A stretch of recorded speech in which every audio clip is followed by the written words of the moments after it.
الحمد للہ وکفیٰ وسلام علی عبادہ الذین اصطفیٰ اما بعد اعوذ باللہ من الشیطان الرجیم بسم اللہ الرحمن الرحیم کل نفس ذائقۃ الموت ثم الینا ترجعون وقال اللہ تعالی فی مقام آخر کل نفس ذائقۃ الموت وَإِنَّمَا تُوَفَّوْنَ أُجُورَكُمْ يَوْمَ الْقِيَامَةِ فَمَنْ زُحْزِحَ عَنِ النَّارِ وَأُدْخِلَ الْجَنَّةَ فَقَدْ فَازَ وَمَا الْحَيَاةُ الدُّنْيَا إِلَّا مَتَاعُ الْغُرُورِ وقال رسول اللہ صلی اللہ علیہ وسلم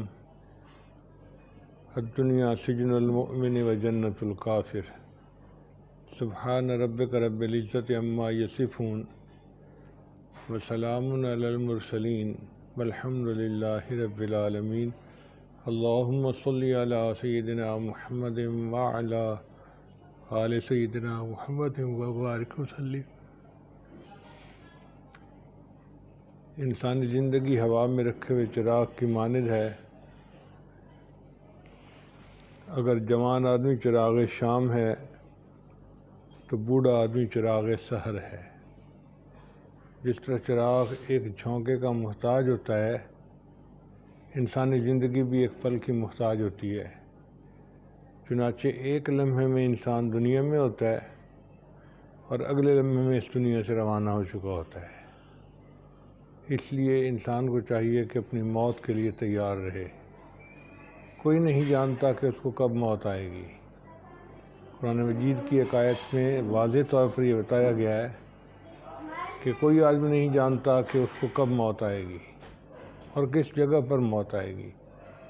یہ علم فقط اللہ ہی کو ہے۔ تو جب ہمیں موت کا پتہ ہی نہیں تو پھر عقل مند وہ ہے جو اس کے لیے تیاری کرے۔ اور عجیب بات ہے کہ یہ دنیا کی مصروفیتیں ایسی ہیں کہ بندے کو اپنے اندر مشغول کر لیتی ہیں اور بندے کو فرصت ہی نہیں ملتی۔ چنانچہ مشغول لوگ کہنا شروع کر دیتے ہیں اور جی ہمیں تو مرنے کی بھی فرصت نہیں ہے۔ اللہ اکبر کبیرہ۔ ایک مسجد کے دروازے کے ساتھ کرائے کی دکانیں بنی ہوئی تھیں اور ایک بندہ مسجد کا کرایہ دار تھا، یعنی وہ مسجد کی انتظامیہ کو کرایہ دیتا تھا اپنی دکان کا، مگر جماعت کے ساتھ نماز نہیں پڑھتا تھا۔ اس کو جب بھی لوگ پوچھتے کہ بھئی اندر جماعت ہو رہی ہے نماز پڑھ لو، وہ کہتا میں کیا کروں، مجھے تو مرنے کی بھی فرصت نہیں۔ اس حالت میں اس نے اپنی دکانداری کی اور ایک دن ایسا بھی آیا کہ اپنی دکان میں اس پہ ہارٹ اٹیک ہوا اور وہ فوت ہو گیا۔ مسجد کے دروازے کی دکان پر بیٹھ کر اگر نماز کی توفیق نہیں تو یہ اللہ تعالیٰ کی طرف سے کتنی بڑی سزا ہے بندے کے لیے۔ تو ہم جو دنیا کی مصروفیتوں کے بہانے کرتے پھرتے ہیں یہ سب فضول ہے۔ یہ دنیا وطن اقامت ہے، ہمیں چھوڑ کے جانا ہے۔ نبی علیہ السلام کو اللہ فرماتے ہیں وَمَا جَعَلْنَا لِبَشَرٍ مِّن قَبْلِكَ الْخُلْدَ، اے میرے محبوب آپ سے پہلے بھی ہم نے کسی بندے کے لیے ہمیشہ یہاں رہنا نہیں لکھا۔ کوئی ہمیشہ نہیں رہے گا، بالآخر سب نے چلے جانا ہے۔ اس لیے کہتے ہیں کہ اگر موت کو دواؤں کے ذریعے سے ٹالا جا سکتا تو افلاطون اور جالینوس کو موت نہ آتی۔ اگر موت کو قوت و بازو سے ٹالا جا سکتا تو وقت کے پہلوانوں کو اور رستم زمان لوگوں کو موت نہ آتی۔ اگر موت کو مال و دولت کے ذریعے سے ٹالا جا سکتا تو قارون کو کبھی موت نہ آتی۔ اگر موت کو حکومت کے ذریعے سے ٹالا جا سکتا تو فرعون کو موت نہ آتی۔ اگر موت کو محبتوں کے ذریعے سے ٹالا جا سکتا کوئی ماں اپنی آنکھوں کے سامنے جوان بیٹے کو نہ مرنے دیتی۔ اگر موت کو وفاؤں کے ذریعے سے ٹالا جا سکتا کوئی بیوی اپنی آنکھوں کے سامنے خامد کو نہ مرنے دیتی۔ مگر موت بالآخر آ کر رہتی ہے اور دنیا سے جانا پڑتا ہے۔ چنانچہ سارے رشتہ دار قریب بیٹھے ہوتے ہیں، رو رہے ہوتے ہیں، چیخ چلا رہے ہوتے ہیں، مگر کوئی کر کچھ سکتا۔ اللہ تعالیٰ فرماتے ہیں فَلَوْلَا أَنَّهُ كَانَ مِنَ الْمُكَذِّبِينَ، کہ یہ بندہ جو فوت ہو رہا ہے ترجعونہا ان کنتم صادقین، تم اس کی روح کو واپس لوٹا دو اگر تم سچے ہو۔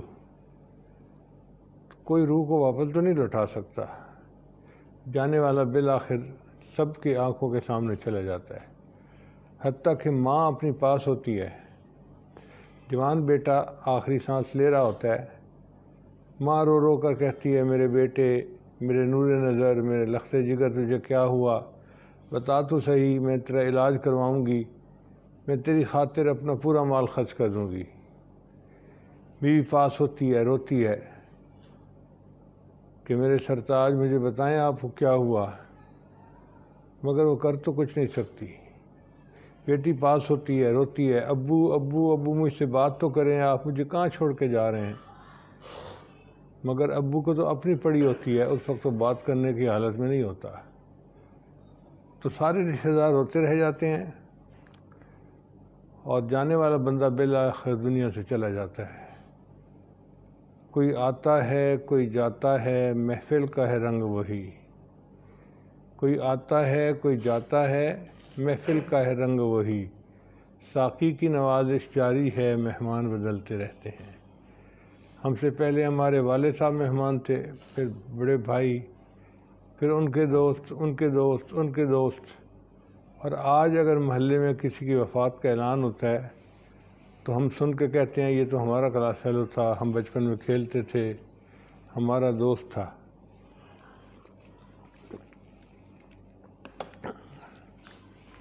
تو جانے والے بالآخر چلے جاتے ہیں اور اللہ تعالیٰ دنیا میں نئے لوگوں کو بھیجتا چلا جاتا ہے۔ مگر یہ طے شدہ بات ہے کہ جانا سب نے ہے۔ چنانچہ نبی السلام نے ارشاد فرمایا کن فی الدنیا کا انک غریب، تم دنیا میں ایسے رہو جیسے کوئی پردیسی ہوتا ہے، او عابر سبیل، یا راستہ چلنے والا مسافر ہوتا ہے۔ پردیس کا مطلب یہ ہے کہ جو لوگ یہاں سے نوکری کرتے ہیں بیرون شہروں میں، تو ان کا دل وہاں نہیں لگتا، وہ اپنے گھر کے لیے اداس ہوتے ہیں، گھر جانے کے لیے تڑپتے ہیں، اور جیسے ہی ان کو موقع ملے فوراً اپنے گھر واپس آتے ہیں۔ اسی طرح ہمارا اصل گھر جنت ہے، اللہ نے ہمیں کچھ وقت کے لیے دنیا میں بھیج دیا ہے، اب یہاں رہتے ہوئے ہم اپنی طرف سے کوشش کریں کہ آخرت کی تیاری ہو، اور جب آنے کا وقت آئے تو پھر ہم اس وقت آرام کے ساتھ دنیا سے آخرت کی طرف روانہ ہو جائیں۔ زندگی انسان کی ہے مانند مرغ بے نوا، شاخ پر کچھ دیر بیٹھا چہچہایا اڑ گیا۔ انسان کی زندگی پرندے کی مانند ہے، جیسے پرندہ ایک درخت کی ٹہنی پر آ کر بیٹھتا ہے، تھوڑی دیر چہچہاتا ہے، پھر اڑ کے چلا جاتا ہے۔ ہم بھی آئے ہیں اور یہاں پر آ کر تھوڑی دیر زندگی گزارنی ہے، اور بالآخر ہم نے یہاں سے چلے جانا ہے۔ اس مختصر سی زندگی کو نیکی میں گزارنے کی کوشش کرنی چاہیے، تاکہ قیامت کے دن اللہ کے سامنے جا کر ہمیں کسی بات پر شرمندگی نہ ہو۔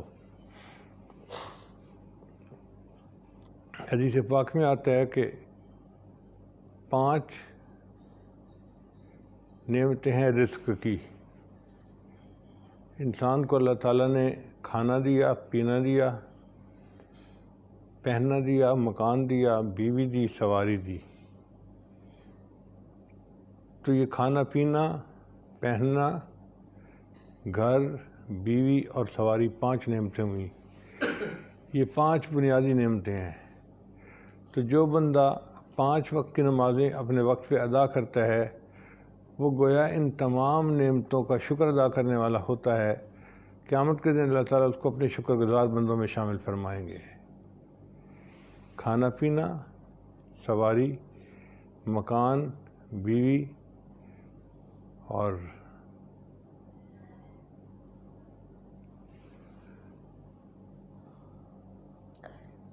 گھر، تو یہ 5 نعمتیں ہیں۔ ان 5 نعمتوں کا ہمیں شکر ادا کرنا چاہیے۔ آپ دیکھیں تو ایک ایک نعمت کیسی بڑی نعمت ہے۔ مثلاً اللہ تعالیٰ نے ہمیں اولاد کی نعمت سے نوازا، کتنے لوگ ہیں جن کی اولاد نہیں اور ترستے پھرتے ہیں۔ اللہ نے ہمیں گھر جیسی نعمت عطا فرمائی۔ اسی دنیا میں کتنے لوگ ہیں جن کے گھر نہیں ہوتے، اور وہ کبھی ادھر اپنا خیمہ لگا کے رہتے ہیں، کبھی ادھر رہتے ہیں، دھوپ میں، سردی میں، اتنا موسم جو ہے نا اس کی اونچ نیچ برداشت کرتے ہیں، مگر گھر کی نعمت ان کے پاس نہیں ہوتی۔ کتنے لوگ ہیں جن کے پاس سواری نہیں ہوتی، کتنے لوگ ہیں جن کے پاس نیک بیوی نہیں ہوتی، پریشان ہوتے ہیں۔ تو جن کو اللہ تعالیٰ نے یہ سب نعمتیں عطا فرمائی ہیں، حق بنتا ہے کہ ان کا شکر ادا کیا جائے۔ تو 5 نعمتوں کا شکر یہ ہے کہ انسان 5 وقت کی نماز پابندی کے ساتھ پڑھے، اللہ تعالیٰ اس کو اپنے شکر گزار بندوں میں شامل فرمائیں گے۔ اور علماء نے لکھا ہے کہ 5 ایسی پریشانیاں ہیں جو ہر بندے پر آنی ہیں۔ پہلی پریشانی ہے سکرات موت۔ موت کے وقت کی جان کنی ہوتی ہے نا، وہ تکلیف ہوتی ہے، اس میں سے ہر بندے نے گزرنا ہے۔ مگر فرق یہ ہے کہ مومن کے لیے وہ آسان ہوتی ہے اور غافل اور فاجر آدمی کے لیے وہ بہت تکلیف دہ ہوتی ہے۔ اتنی تکلیف دہ کہ بندے کو محسوس ہوتا ہے کہ جیسے میرے اوپر سینے پر پہاڑ رکھ دیا گیا ہے، اب مجھے سوئی کے سوراخ میں سے سانس آ رہا ہے۔ اس وقت کی تکلیف برداشت کرنی مشکل ہے۔ حضرت علی جان فرمایا کرتے تھے کہ زندہ بکری کی جیسے کھال اتار دی جائے تو جتنی تکلیف اس کو ہوتی ہے، ایسے موت کے وقت بندے کو تکلیف ہوتی ہے۔ لیکن جو نیک لوگ ہوتے ہیں ان کی جان ایسے نکالی جاتی ہے جیسے مکھن میں سے بال نکال لیا جاتا ہے، ان کو پتہ بھی نہیں چلتا، اور اللہ تعالیٰ کے فرشتے ان کی روح کو قبض کر لیتے ہیں۔ پھر دوسری تکلیف ہے قبر کی، کہ انسان جب قبر میں داخل کیا جاتا ہے تو نیک بندے کے لیے تو قبر جنت کا باغ بن جاتی ہے، لیکن جو فاسق و فاجر ہوتا ہے اس کے لیے قبر جو ہے وہ تکلیف کا جہنم کا گڑھا بن جاتی ہے۔ چنانچہ اس کو قبر کی دیواریں آپس میں بھینچتی ہیں اور ہڈیاں ایک طرف کی دوسری طرف ہو جاتی ہیں۔ انسان اتنی تکلیف میں ہوتا ہے، تاریکی ہوتی ہے، پکارتا ہے مگر مدد کے لیے کوئی وہاں نہیں آتا، اکیلا ہوتا ہے۔ تو یہ 2، ایک سکرات اور ایک قبر، اور تیسرا قیامت کے دن اللہ کے سامنے پیش ہونا، یہ بھی ایک بہت بڑی پریشانی ہے جو ہر بندے کو پیش آنی ہے۔ قیامت کے دن اللہ تعالیٰ جلال میں ہوں گے، جہنم کو پیش کریں گے اور جہنم ابل رہی ہوگی اور سخت دھوپ ہوگی اور عرش کے سوا کوئی سایہ نہیں ہوگا۔ تو اس وقت لوگ پریشان ہوں گے اور اپنے اپنے گناہوں کے بقدر پسینے میں ڈوبے ہوئے ہوں گے، اور ان کا دل چاہے گا کہ کاش کسی طرح ہمارا حساب کتاب ہو اور ہم اس جگہ سے کسی سائے کی جگہ پر شفٹ کر دیے جائیں۔ تو ان کے لیے تو قیامت کے دن 50,000 سال کے برابر لمبا ہوگا، مگر نبی علیہ السلام نے ارشاد فرمایا کہ مومن کے لیے قیامت کا دن فجر کی 2 رکعت سنت پڑھنے کے برابر ہوگا۔ اور حدیث پاک میں آتا ہے کہ عائشہ صدیقہ نے فرماتی ہیں کہ نبی علیہ السلام کی سب سے مختصر نماز فجر کی 2 سنتیں ہوتی تھیں۔ اللہ کے نبی صلی اللہ علیہ وسلم چھوٹی صورتوں سے ان کو پڑھ لیا کرتے تھے۔ تو مومن کے لیے قیامت کا دن 2 رکعت سنت کے برابر، اور فاسق و فاجر کے لیے 50,000 سال کے برابر۔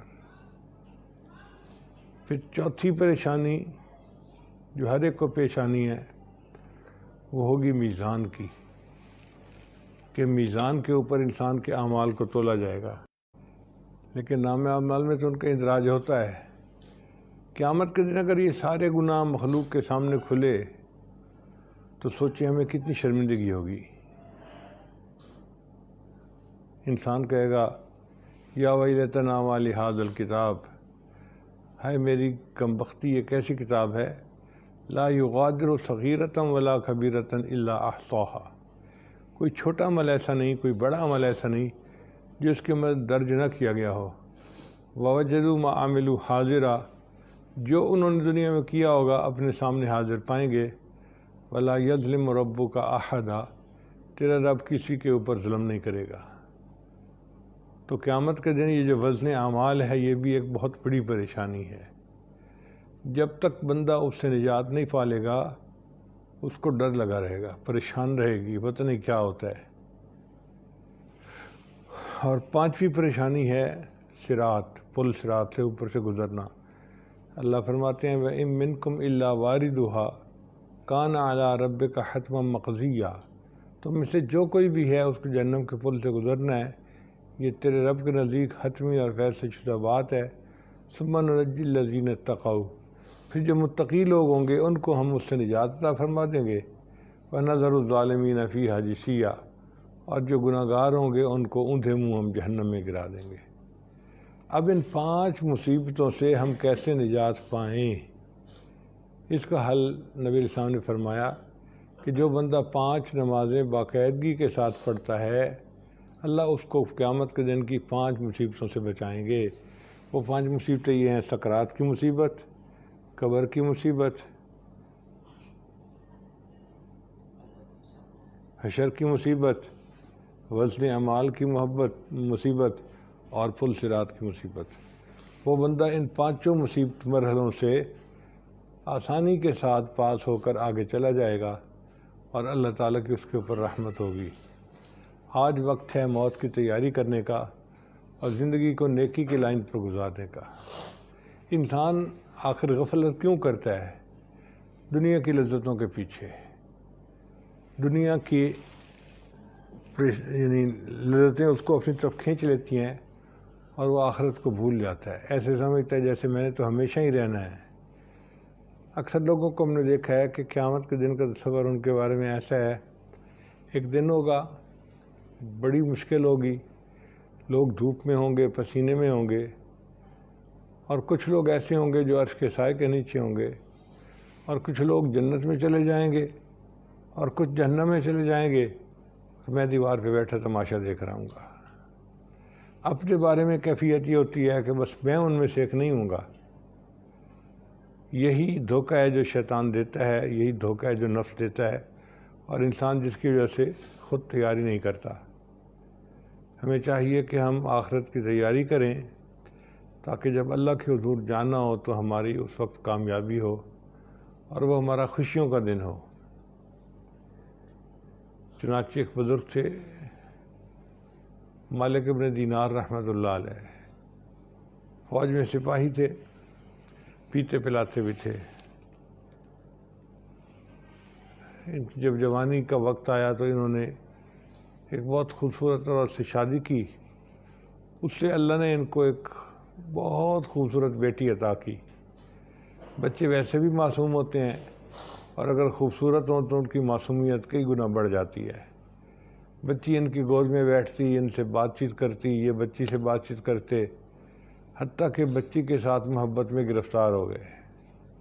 اللہ کی شان دیکھیں کہ جب بچی کی ان کے دل میں بڑی جگہ تھی، اس بچی کی وفات ہو گئی۔ ان کے اوپر اپنی بیٹی کی وفات کا بڑا افسوس تھا، کئی دن غمزدہ رہے۔ بہت عرصے کے بعد کی بات ہے، ایک دن انہوں نے خواب دیکھا کہ اچانک زوردار دھماکہ ہوا اور بہت سارے لوگ ہیں جو ایک طرف بھاگے جا رہے ہیں اور یہ خود بھی بھاگے جا رہے ہیں۔ اب کہاں بھاگے جا رہے ہیں؟ آگے دیکھا کہ آگے تو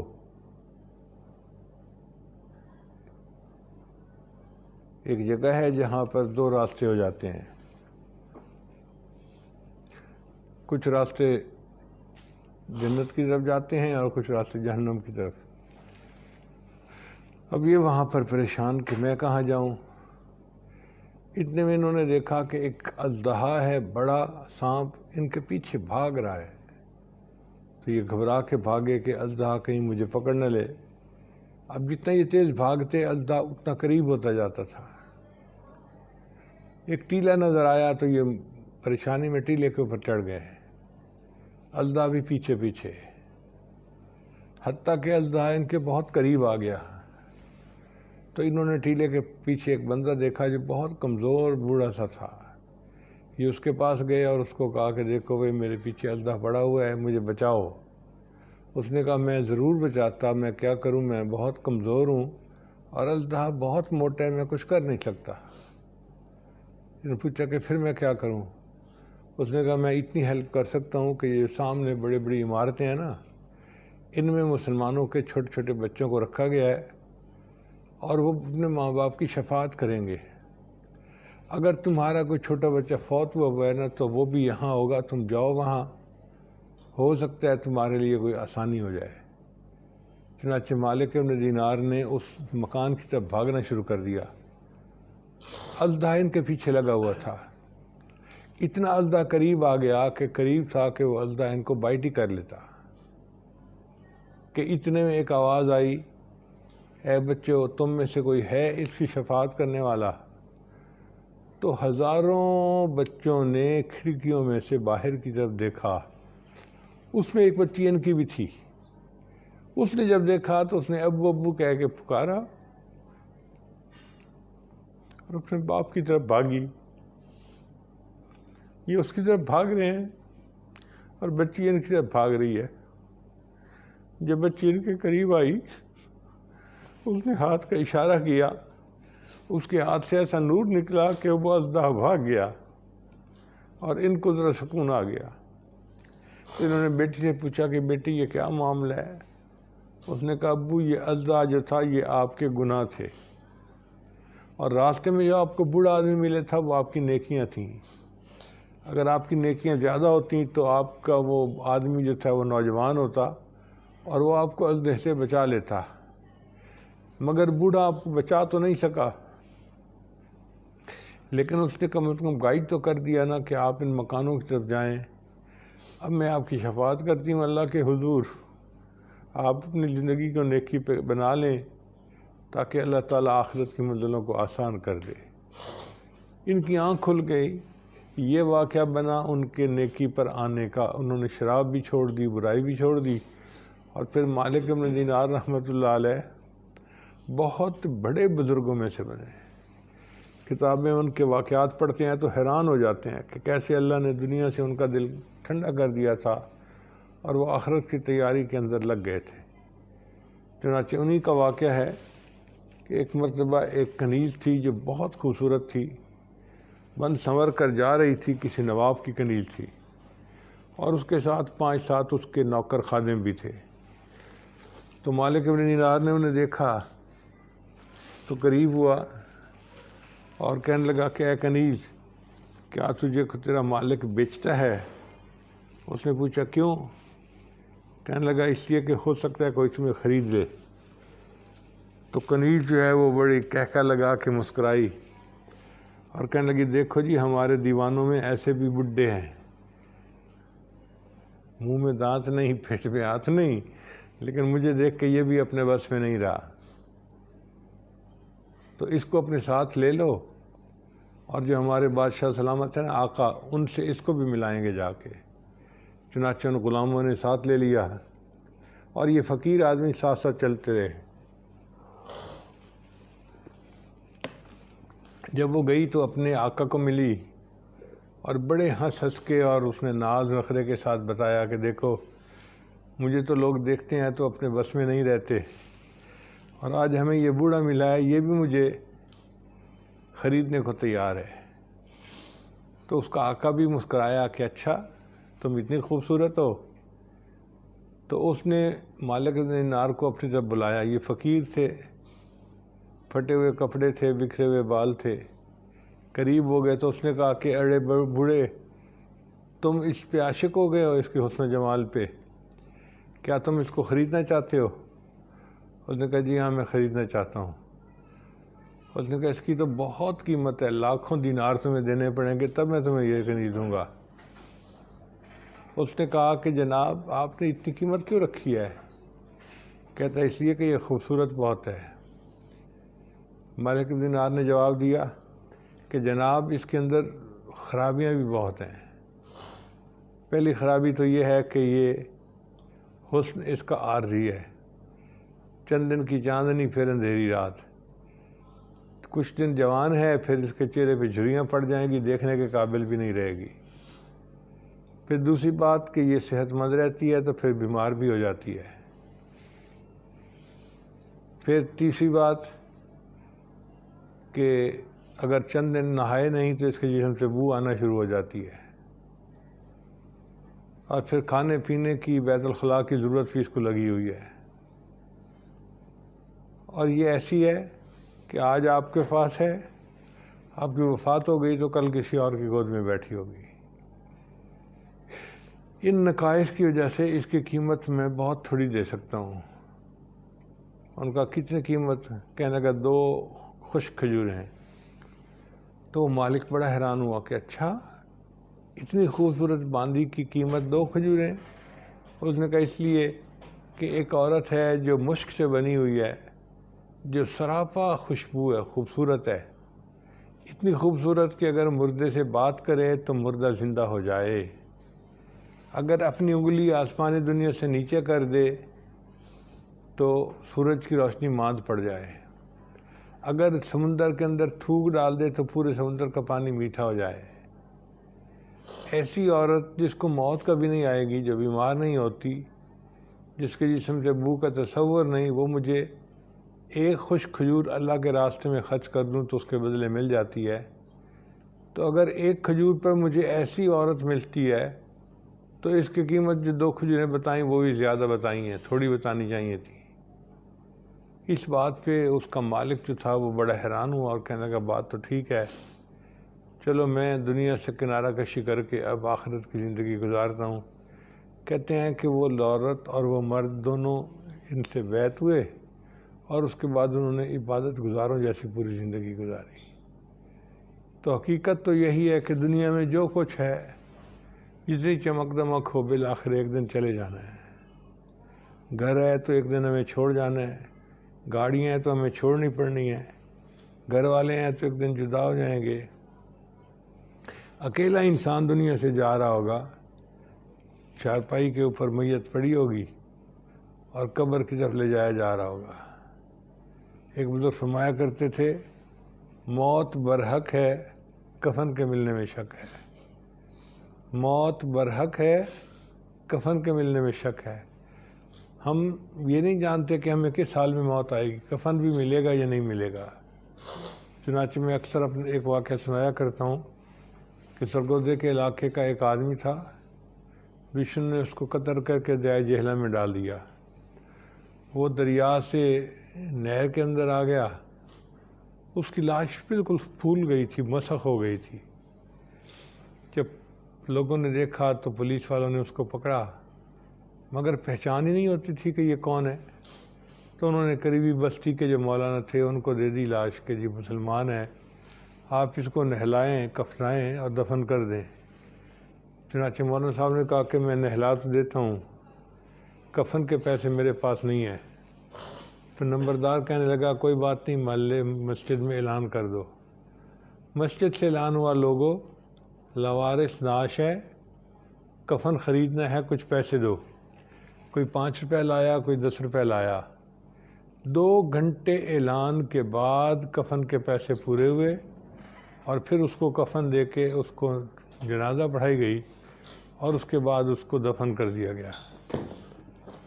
اب جب اس کو دفن کر دیا گیا تو 3 مہینے کے بعد کیس کی حقیقت کھلی، پتہ چلا کہ وہ ایک بڑا زمیندار تھا، 12 مربع اس کی زمین تھے جس میں 4 مربع کنوں کے باغ تھے، کروڑوں روپے اس کے بینک اکاؤنٹ میں پڑا تھا، 4 اس کے جوان بیٹے تھے، 2 اس کے محل نما مکانات تھے اور اس کی بیویاں تھیں، علاقے کا نمبردار تھا۔ اب جو علاقے کا نمبردار ہے اور کروڑوں روپے اس کے بینک اکاؤنٹ میں پڑا ہے اور 12 مربع زمین کا مالک ہے اور 4 مربع کنوں کے باغ ہیں، اس بندے کو کبھی سوچا بھی نہیں ہوگا کہ میں جب مروں گا تو میرے کفن کے لیے 2 گھنٹے اعلان ہوگا اور پھر کفن چندے کے پیسے سے لے کے میں دنیا سے جاؤں گا۔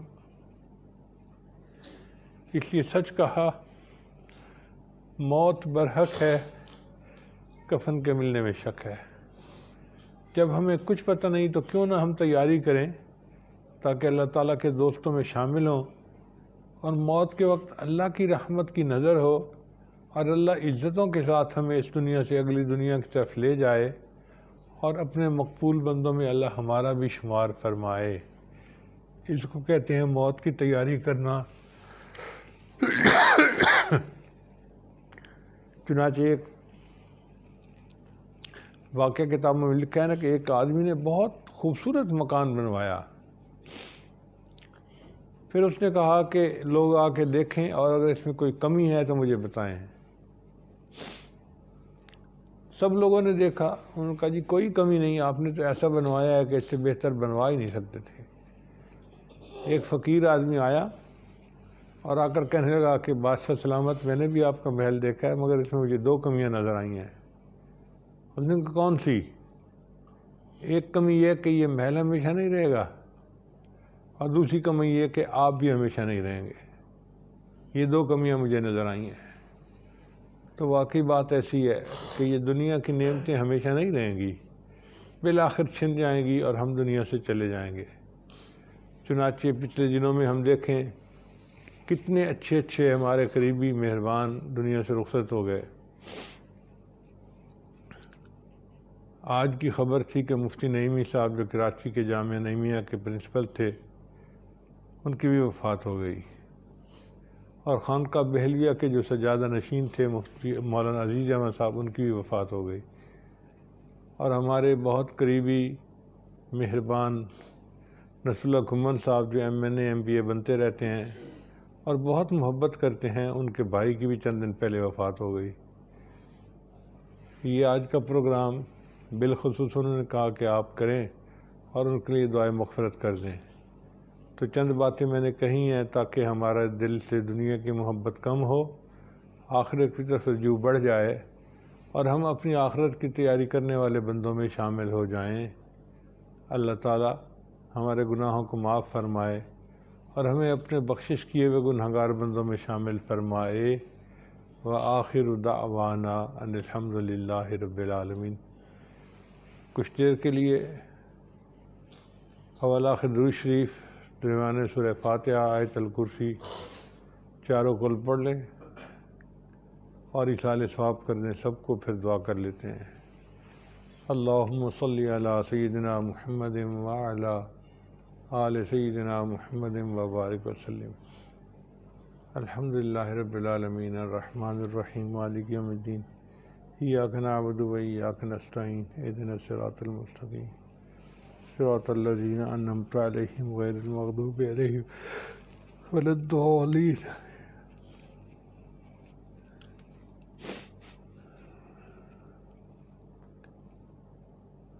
قل یا ایھا الکافرون لا اعبد ما تعبدون ولا انتم قل هو اللہ احد اللہ الصمد لم یلد ولم یولد ولم یکن له کفوا احد۔ قل اعوذ برب الفلق من شر ما خلق ومن شر غاسق، قل اعوذ برب الناس ملک الناس اله الناس الذی یوسوس فی صدور الناس من الجنة والناس۔ اللہم صلی علی سیدنا محمد وعلی آل سیدنا، اللہم صلی علی سیدنا محمد۔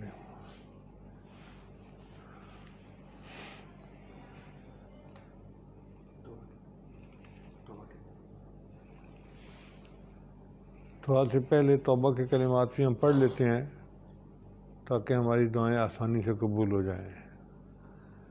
پڑھتے جائیے یہ کلمات سچے دل کے ساتھ۔ بسم اللہ الرحمن الرحیم، لا الہ الا اللہ محمد الرسول اللہ، آمنت باللہ وملائکتہ وکتبہ ورسلہ والیوم الآخر والقدر خیرہ وشرہ من اللہ تعالی والبعث بعد الموت۔ آمنت باللہ کما ہوا باسمائہ وصفاتہ وقبلت جمیع احکامہ اقرارا باللسان وتصدیقا بالقلب۔ اشہد ان لا الہ الا اللہ واشہد ان محمدا عبدہ ورسولہ۔ استغفر اللہ ربی من کل ذنب وأتوب إليه برحمتك یا ارحم الراحمین۔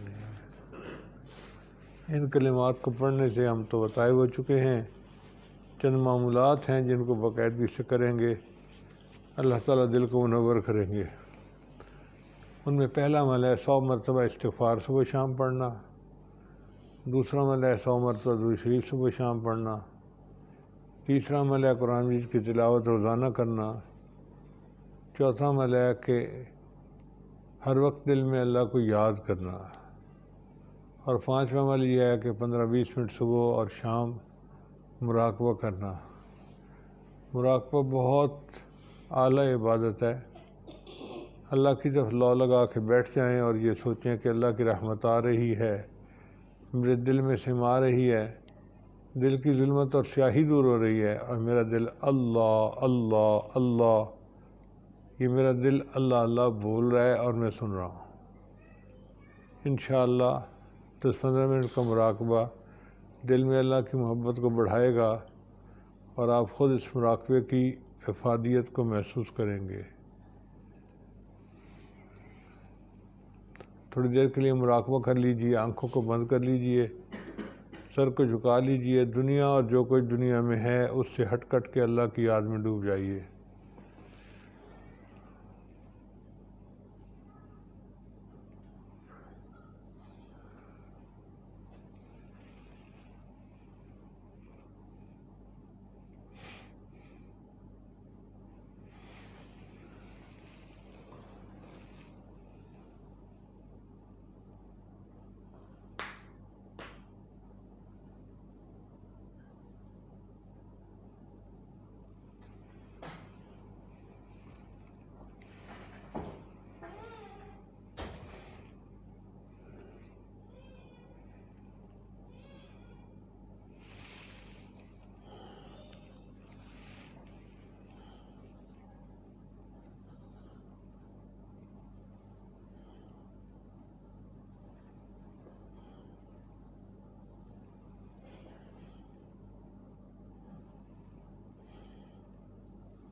رت گزر دی پئی تیتھوں کائی نہ تھئی کار کل دی، غافلا جوڑ موڑی عمل دی۔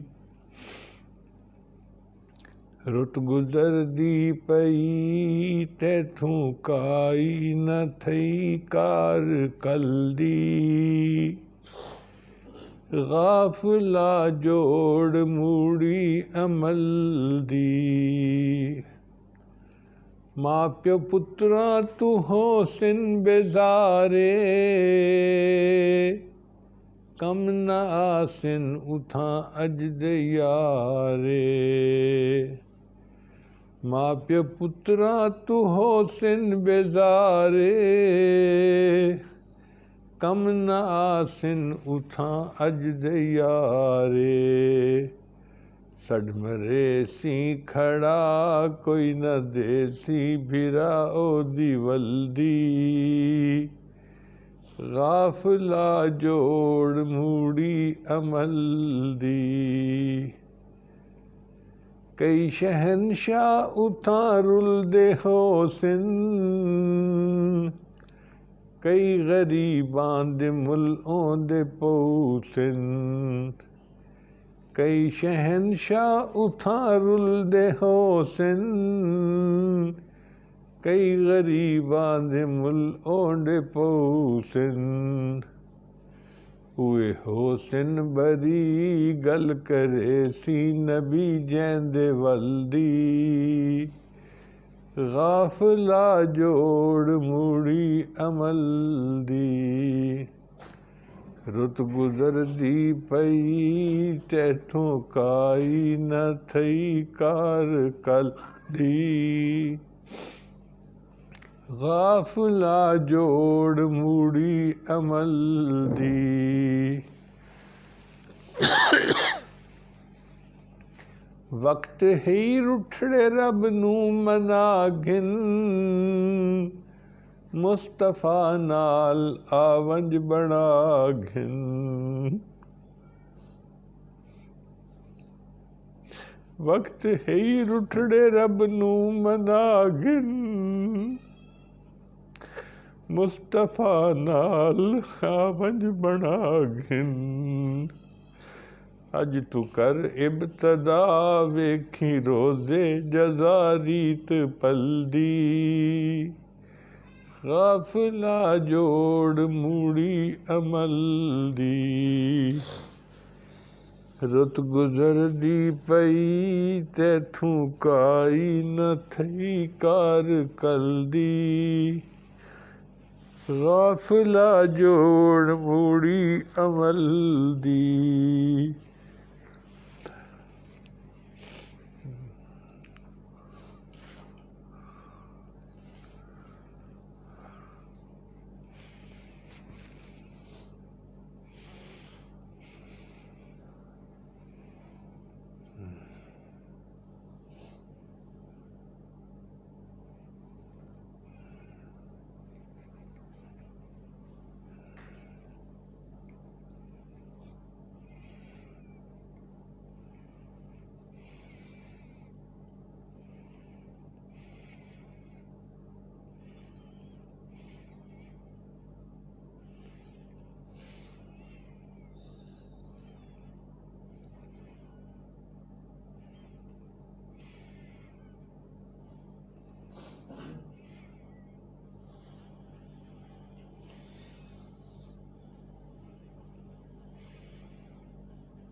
لا الہ الا اللہ محمد رسول اللہ. دعا کر لیجئے. سبحان ربی الوہاب. اللہم صلی علی سیدنا محمد وعلی آل سیدنا محمد وبارک وسلم.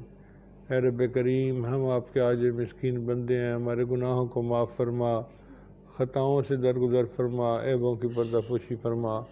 اللہ ہماری نگاہوں کو پاک فرما، ہمارے دلوں کو صاف فرما، ہمارے سینوں کو اپنی محبت سے لبریز فرما، اپنے عشق کی آتش ہمارے سینوں میں پیدا فرما، ہمارے انگ انگ سے اپنے ذکر کو جاری فرما، روح روح سے اپنے ذکر کو جاری فرما، ہڈی ہڈی بوٹی بوٹی میں اپنی محبت پیدا فرما.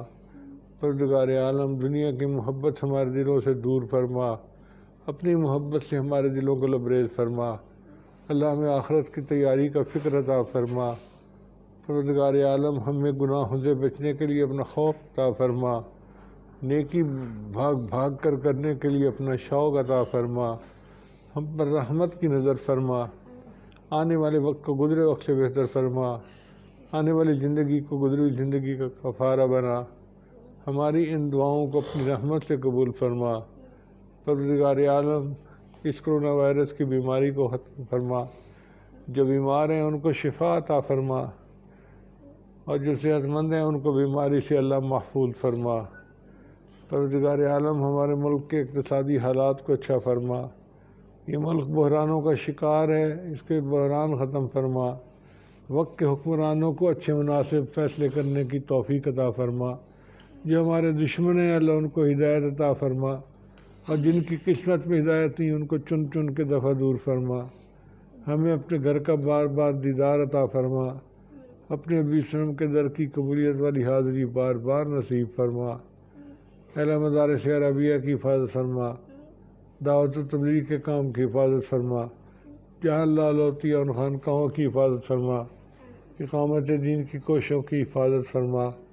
اعلیٰ ہمارے بڑے مہربان محترم رضا نصر اللہ گھومن صاحب کے بھائی کی مغفرت فرما، اس کی قبر کو جنت کا باغ بنا، اللہ اس کی قبر کو نور سے منور فرما، اس کے عذروں کو قبول فرما، اور اے اللہ اس کو اپنے مقرب بندوں میں شامل فرما۔